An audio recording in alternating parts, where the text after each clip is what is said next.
And I think Candace Owens said this, and I know people are going to love this because I get compared to her all the time, is that uh, Black Americans are the most privileged Black people.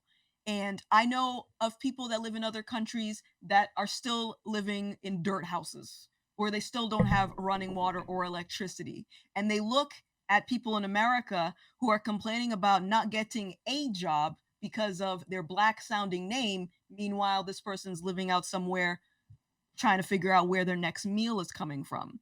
So it's that where I think it's the lack of perspective that sort of is a slow drip to victimize people when there isn't a reason, because there are other people in worse situations that can bring themselves up out of poverty, but for some reason the system is preventing us, which by the way, the system affects everybody. The life is difficult regardless of who you are, and I've definitely had some tough times, but I've never once attributed my race as a reason for that. And of course, I don't have a Black sounding name either.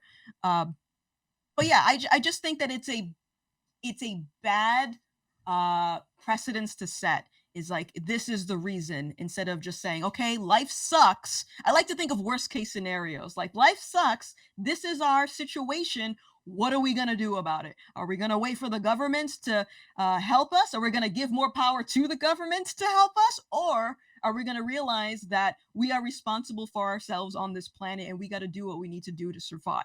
That's how I look at it. But you can do both of those simultaneously. Also, I think you're comparing apples to oranges. I think it's a little bit ridiculous to compare Americans and then set the bar so low as to compare us to, I don't know, in some third world country where people are living in abject poverty, and then say, well, you're doing better than them, so what are you complaining about? I think if you're living in America where we have this infrastructure and this government and this amount of opportunity, this is the greatest country in the world. So if we're living in the greatest country in the world, but we're seeing that these opportunities are being denied to us, I think we have every right to look at the government that claims to be equitable, that claims that all men are created equal, that claims that this is supposed to be the land of the free and that we're supposed to have all of these opportunities. And it's up for us to be able to hold that accountable. And I don't think looking and comparing to something like Nigeria does any benefit to us whatsoever. I think that's completely extraneous.